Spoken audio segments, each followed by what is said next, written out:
அமெரிக்க அதிபர் டொனால்ட் ட்ரம்ப்போட ஆசை நிறைவேற இருக்குது அப்படின்னு ஒரு செய்தியை பார்க்குறோம். 2200 கோடி ரூபாய் செலவில் பிரம்மாண்டமான ஒரு பால்ரூம் கட்டணும் அப்படிங்கிறது தான் அவருடைய ஆசையாக இருக்குது.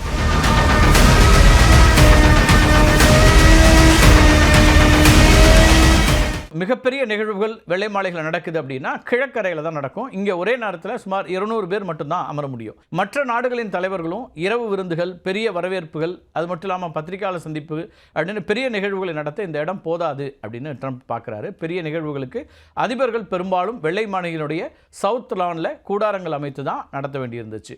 கூடாரங்களை அமைக்கும் முறையை ட்ரம்ப் விரும்பவில்லை. பல அதிபர்கள் கடந்த 150 ஆண்டுகளுக்கு மேலாக வெள்ளை மாளிகைகளுக்கு ஒரு பெரிய விருந்து மண்டபம் தேவை அப்படின்னு கனவு கண்டதாகவும், நான் தான் அந்த கனவை நிறைவேற்றப் போகிறேன் அப்படின்னும் அதிபர் ட்ரம்ப் சொல்லிக்கிட்டே இருப்பார்.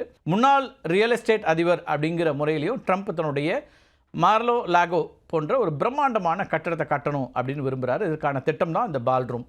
வெள்ளை மாளிகையினுடைய ஈஸ்ட் விங்கோட ஒரு பகுதி இடிக்கப்பட்டு வருது. இது தோராயமாக 90,000 சதுர அடி பரப்பளவு இருக்கும் அப்படின்னு சொல்லப்படுது. தற்போது பார்ட்டி நடைபெறக்கூடிய வெள்ளை மாளிகையினுடைய ஈஸ்ட் விங் 12,000 சதுர அடி மட்டும்தான். அதிபர் வசிக்கக்கூடிய மைய கட்டடமாக இருக்கக்கூடிய எக்ஸிக்யூட்டிவ் ரெசிடென்ஸுடைய அளவும் சுமார் 55,000 சதுர அடி மட்டும்தான். ட்ரம்ப் பால்ரூம் கட்டப்பட்டுச்சுன்னா 650லேருந்து 900 பேர் வரைக்கும் அமர முடியும் அப்படின்னு சொல்லப்படுது. உலக தலைவர்கள், அது மட்டும் இல்லாமல் பிற நாடுகளுடைய முக்கிய பிரமுகர்களுக்கு விருந்தளிக்கிறதுக்கு, பெரிய நிகழ்வுகளுக்கெல்லாம் இந்த புதிய பால்ரூமை பயன்படுத்தலான்னு திட்டம் போடுறாரு அதிபர் ட்ரம்ப். பால்ரூம் வெள்ளை மாளிகையினுடைய பாரம்பரிய நியோ கிளாசிக்கல் கட்டடக்கலை பாணிக்கு ஒத்ததாக அழகிய வடிவமைப்போடு இருக்கும் அப்படின்னும் சொல்கிறாங்க.